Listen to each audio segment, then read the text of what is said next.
Welcome to The Real News. I'm Jessel Noor. Johns Hopkins, a renowned institution of higher education and medicine. Its name is synonymous with Baltimore, where it serves as the largest private employer. Its technological and medical breakthroughs routinely make the news. But recently, Hopkins has grabbed headlines for a different reason. It's found itself the target of protests by community members, students, and its own workers who say it's harming the very people it's supposed to serve.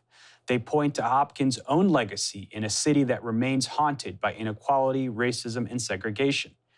Well, joining us in our studio today is a leading expert on these topics, Antero Pietila. He's the author of the recent book, Ghosts of Johns Hopkins, The Life and Legacy That Shaped an American City. This new book serves as a companion to his previous book, Not in My Neighborhood. And he also served 35 years with the Baltimore Sun. Thanks so much for joining us. Thank you for inviting me.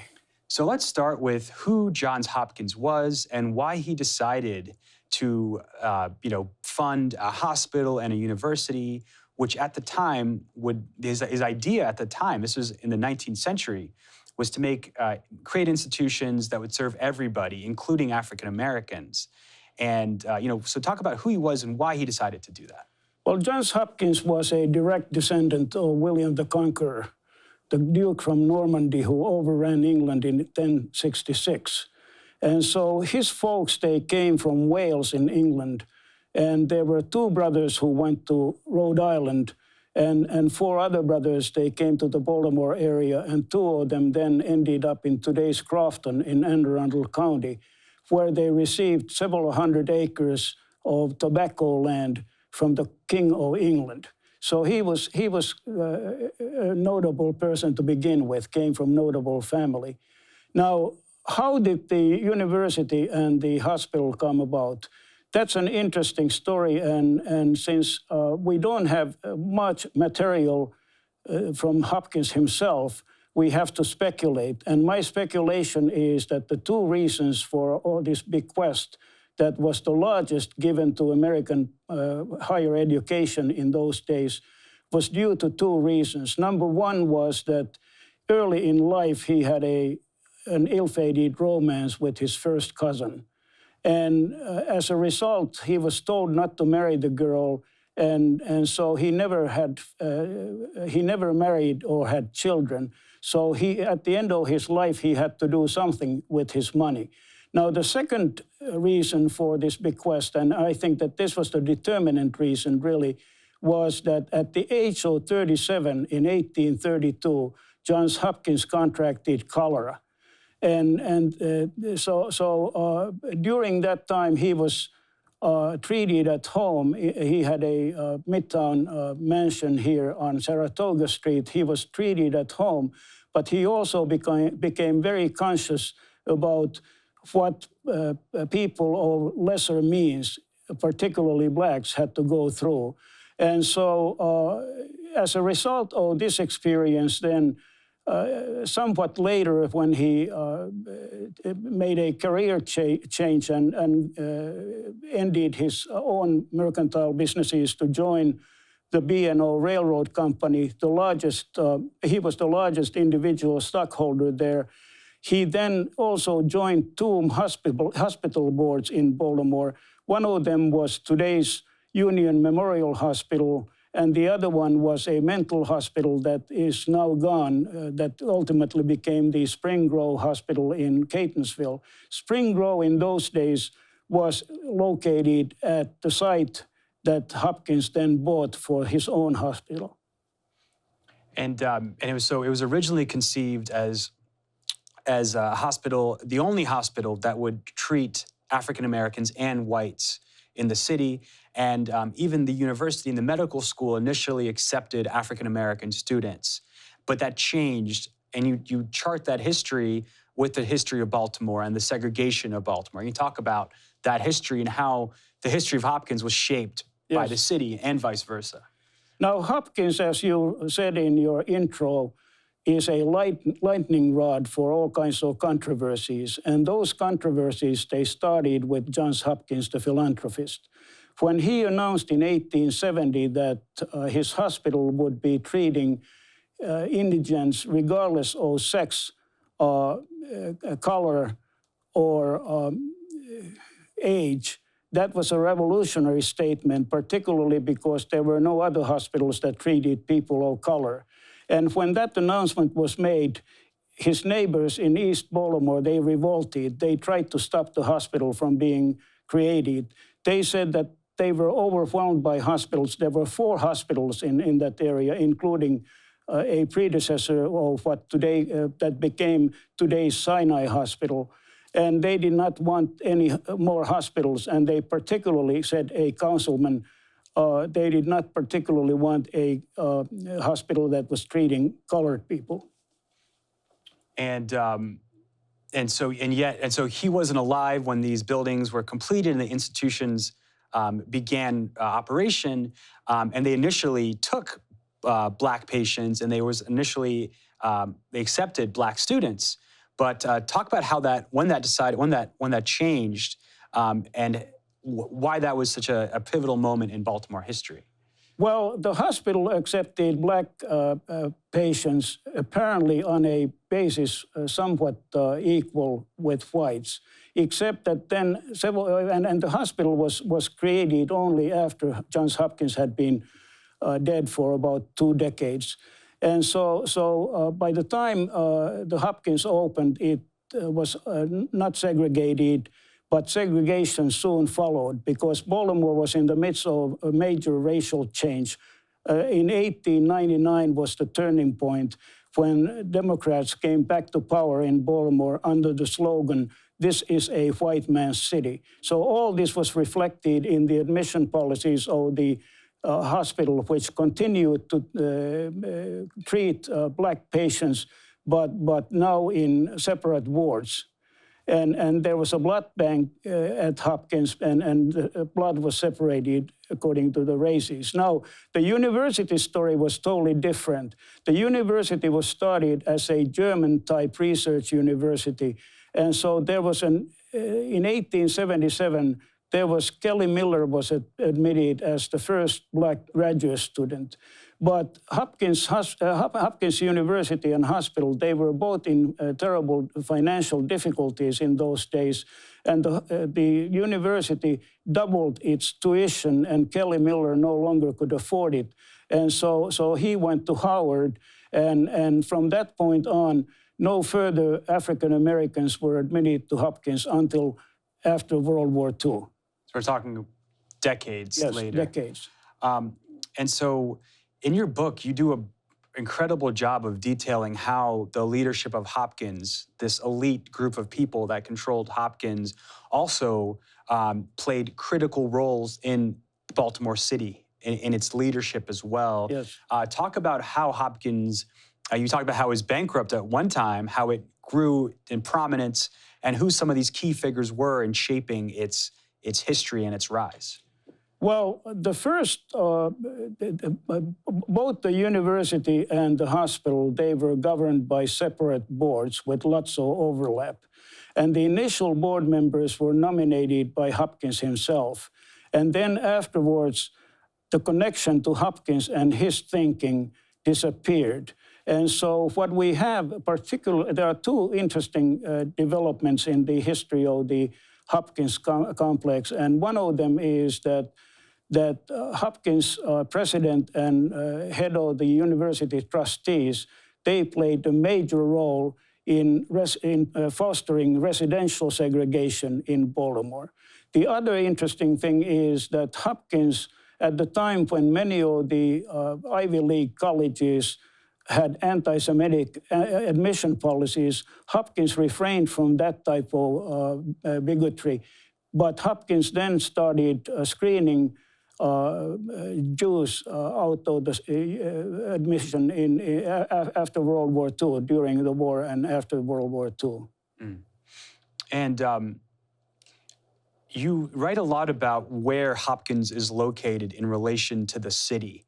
And so in many ways, as I mentioned in my introduction, this book, Ghosts of Johns Hopkins, really follows up on your work in Not in My Neighborhood, where you sort of document that history of blockbusting and redlining and segregation. For people that don't know, where is Hopkins physically located? Where are their campuses, the main campus is located in Baltimore? And some people call it the white L, and Hopkins sort of reflects that. And it's had an impact on the neighborhoods around it. Talk a little bit about that history, and of course the government played the biggest role in that. You have a chapter titled "Government Creates Slums," and that was also adjacent to where Hopkins was across its campuses.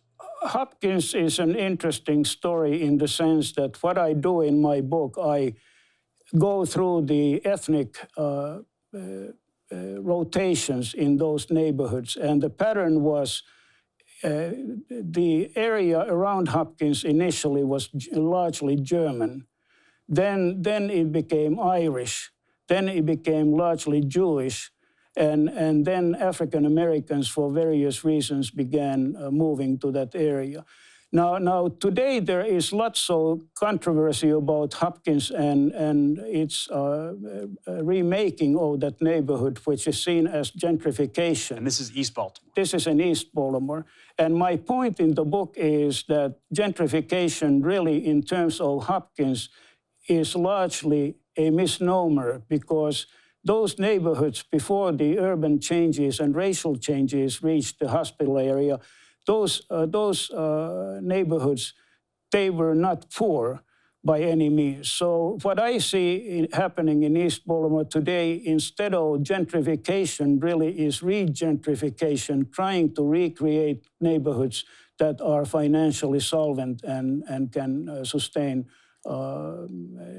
various neighborhood activities and keep it in good shape. And you, in your book, you write that in 1970, the hospital's director of planning wrote, quote, "A hostile Black community, constantly reminded of past expansion, limits future enlargement of the site. The characteristics of the neighborhood make the area uncongenial for employees, staffs, and students." This was in 1970, after this demographic shift had changed, and you also had public housing created around Hopkins. There was the highest concentration of public housing in the city of Baltimore around Hopkins due to the changes in the ethnicity and race of the neighborhood. And so, as a result of those changes, the situation as far as the hospital was concerned became dicey from their viewpoint. And then in 1968, there was the riots in Baltimore after Martin Luther King was assassinated. And after the riots, the hospital started doing lots of soul searching. And it wondered whether it had any future in East Baltimore at all. And there were various plans to move the hospital and the medical school out of East Baltimore altogether. None of that happened, but interestingly, one of the options that Hopkins considered was moving to Columbia, a new city in Howard County. Columbia in those days was mostly an idea in the head of its developer, James Rouse. It was not the second largest town in Maryland as it is today. But the reason why the hospital decided to stay at Broadway was that it felt that if it had gone to Columbia, it would not have had ready access to clinical material, people with whom it could experiment. Whereas in East Baltimore, in poor Black East Baltimore, there was lots of clinical material. And that takes me to my next question, the relationship between Hopkins and the local Black residents in East Baltimore. You talk about, and the relationship of medical institutions in general. You talk about from doctors to robbing graves. You have a section in your book about that, which is really fascinating. You talk about how Hopkins was known as the plantation. And, there's also people like Henrietta Lacks, whose genetic material was harvested by Hopkins without her consent as well. That's true, and so one of the Hopkins presidents once said that Hopkins is not a good neighbor, and all this has come to play in East Baltimore, where people remember the days when the homes of 1,200 Black people were demolished in order for Hopkins to construct a dormitory housing 200 white nurses and doctors. So there's lots of distrust toward the Hopkins. And in the recent controversies that we soon talk about, all this has come to play. Everything that Hopkins has done in the past, all its crimes have been mentioned. Henrietta Lacks, experiments with lead paint, all kinds of other stuff. And so before we move on to the next segment, one of the other really fascinating things in your book, you talk about the history of policing in Baltimore. And you told me before the interview that you sort of see some parallels today. We might be under a new age of surveillance, that if it's not already started today. And I think one of the most fascinating things in your book, you talk about how the Baltimore chapter of the Black Panther Party was actually started as part of a COINTELPRO operation, which is run by the FBI, to sort of infiltrate the national chapter, which was based in Chicago and in Oakland. Right. And so what happened was that an Army veteran who had joined the National Security Agency, which had built a new headquarters near Baltimore, was sent here to create a Black Panther Party in Baltimore. That lasted for about a year, and then he disappeared, only to resurface in Canada as an agent provocateur. The reason why he went to Canada was that the Royal Mounted Police did not have any Black agents, so the FBI lent him to Canada. But the interesting thing about that kind of surveillance was that what I just talked about was an FBI operation. What also happened at the same time was that there was a very significant penetration of the activist scene in Baltimore by the Baltimore City Police Department. And this also had some political implications because a crucial election came in Baltimore in 1971, mayoral election. And so what the police department did, it penetrated the campaigns of William Donald Schaefer's two Black opponents, and then fed all that surveillance information to his campaign.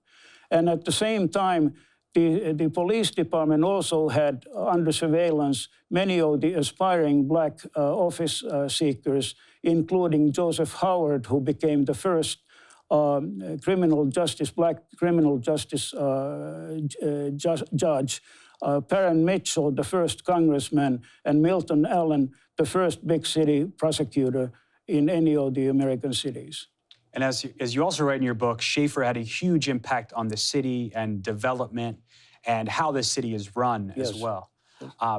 So we're gonna leave it there for part one of this interview about Ghosts of Johns Hopkins with Antero Pietila. In part two, we'll talk about why all this history matters today. Thanks so much for watching.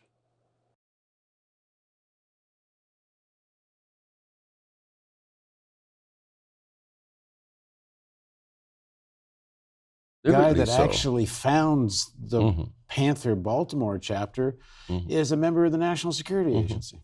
Yes, the Maryland State chapter is yes, his name was Warren Hart, and he worked for the National Security Agency and formulated the apparatus that became the Baltimore Panthers. And the idea is the Panthers. The Panther Party will be a magnet to attract militants, and you'll get to know who are the militants. And get them locked up and get them arrested, and some of them actually disappeared, or one of my friends actually was murdered as a result of this guy.